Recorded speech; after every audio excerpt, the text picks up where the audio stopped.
Hi Capricorns, how are you doing today? Okay, this is Maxine. We're going to get into this video here. This is going to be about relationships for singles and people who are in relationships. And yeah, we're going to be getting into the month of March. And yeah, this is going to be for Capricorn, Sun, Moon, Rising, and Venus, okay? So this is going to be based on each week of March. And I have your card at the bottom of the deck. So we'll get into that card last, okay? So here's for the first week. We have the Knight of Cups in reverse, the Seven of Swords in reverse, Three of Pentacles in reverse, and the Chariot upright. So, okay. So we have lots of reversed energy here. And I do reversal cards because that does give you a little bit more insight. Okay, so for the first week of March for you Capricorns, I see the Knight of Cups in reverse. And that just indicates to me what I'm feeling intuitively is that somebody is escaping the bad boy energy, the bad girl energy. Somebody is not really dealing with their emotions quite, like it's like you're blocked off emotionally, or something is going to make you feel like you don't have to deal with a lot of people, deal with a lot of being romantic, and like just all of that is turned off the first week of March. I don't see a lot of flirtatious energy in this reading. I don't feel anything flirtatious about this first week. Granted, some of you could be in relationships. Not saying that this could indicate anything terrible, but I'm not picking up on anything sweet. So for some of you, this could be an average, week if you're in a relationship. An average moving week. Like you don't have, anything to serenade you, or you're not necessarily serenading anyone. So that my advice for the first week would be to actually just, you know, change the lack of sexuality, change the lack of not flirting with your partner, because why are you with someone if you're not going to show them every single day how much you love them. Okay, so try and step it up. That would be the advice. For the second week of March, we have the Seven of Swords in reverse, and that the Seven of Swords in reverse indicates to me just trying to ignore the betrayal. Okay, trying to ignore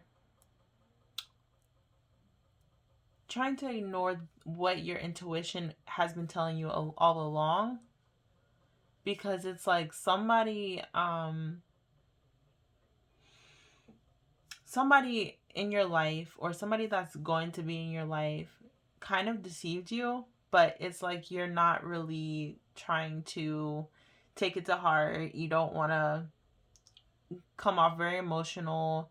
Okay, but my word of advice for the second week would just be to tap into that, intuition of yours, and be like, hey, maybe I don't need this person in my life. All right. For the third week, then we have the Three of Pentacles in reverse. So, I do see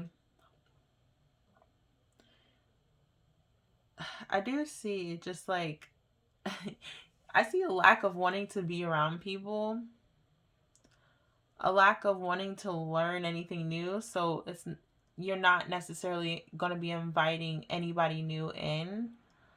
okay, this third week.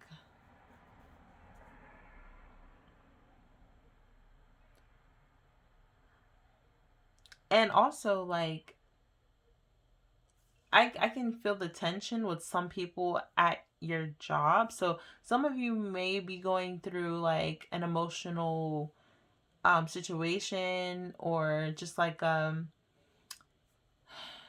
emotional situation with somebody at your work environment, okay? So you may have necessarily gotten into something with somebody you're not supposed to um deal with. But by the fourth week, it's like you're going to be moving on from, just all of this. You're not going to be putting up with, feeling like you have to stay, you have to deal with something just because, you're used to dealing with it. You're finally getting the courage and you're finally getting the energy to leave the situation.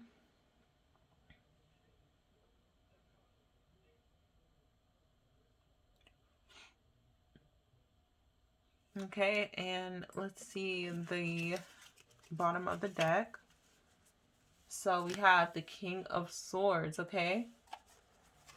So with the King of Swords at the bottom of the deck, I do see this as like, see it as it being the theme of the month of March for you.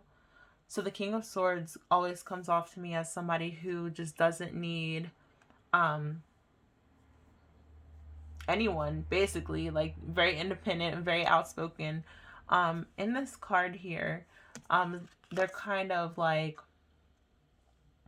just, resembling or just appearing to be someone who's laid back, but this is coming off to me as somebody who has their eye on the prize, and somebody who has, just their mind focused, okay, and has a lot of wisdom, but don't want to talk to anybody, and don't bother to, share their insights, okay, unless they feel that, whoever they're talking to is worthy of their time. So this might be the theme that you're going with, by just like all these blockages here. um and like I said, if you're in a relationship, I do see this as like a not necessarily terrible ending, but I do see it as like a standstill moment, or just like a average type of situation here. I don't see this moving any way. Okay, so it's like, why stay in this energy when you could just move on and find something, worth your time? And I think that's probably what you're waiting for, because I don't see a lot of flirtatious energy. And it's like, why are you with somebody that you don't want to flirt with or you don't want to be bothered with? Okay. So yeah, that is what I'm seeing for the month of March. Okay, Capricorns, thank you so much for watching. And if you like this video, please comment, like, and subscribe. And like I said, if this video doesn't resonate with you, please check out your 7th house in your natal chart, because that often resonates with your relationships. And also, if there's planets in your 7th house, that can also influence just like the energy very heavily. So yeah, go check that out. And please like, comment, subscribe, and I'll see you in my next video. Thanks. Bye.